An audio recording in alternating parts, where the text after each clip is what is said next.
Team, welcome back. We're going to be jumping in and talking about the peroneal tendon, and more importantly, the tendonitis that can run down the outside of the calf, down into the foot. Super common issue that we deal with. A lot of our hikers, climbers, ultra distance athletes, triathletes all struggle with it.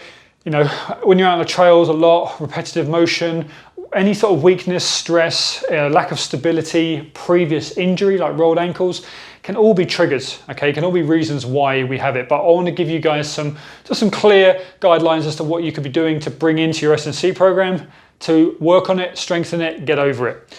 So calf raises, we all know them. Vertical work just coming up, working kind of double, single. Guys, I want to kind of put a bit of a spin on it, leaning single leg calf raises. You could start leaning double, where you're just putting that load through the kind of a slightly, well, it's a very much a more of a lateral load through the outside of the calf now.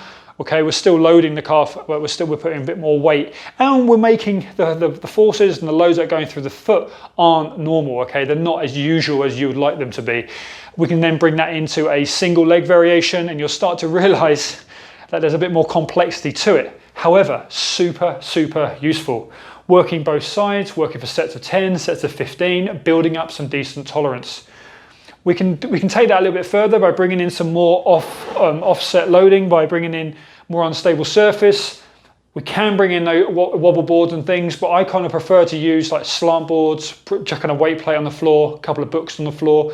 Allows us just to be able to work from a stable platform, even though it's off.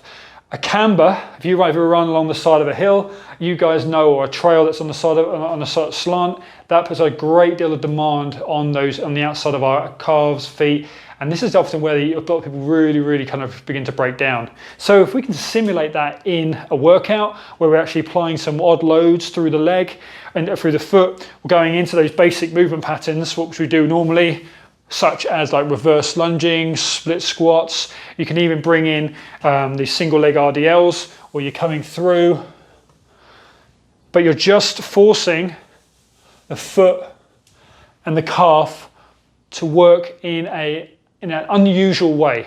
Okay, when things are flat, you can comprehend it. When it's offset like this, your body's really having to work much harder. It's having to stimulate a great deal more. It's having to work a lot harder. That's where the growth is. That's where the recovery is. That's where the kind of the resilience comes from.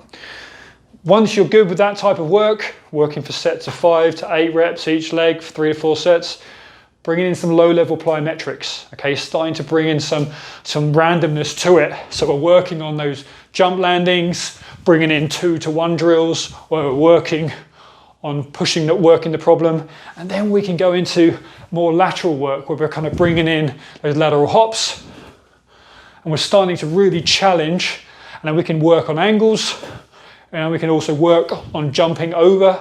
The list is endless, but we start to build up some more resilience and tolerance to these unknown forces and loads through the foot. It's going to put more work into the key areas, allow them to grow, allow them to recover, allow them to, again, build that resilience.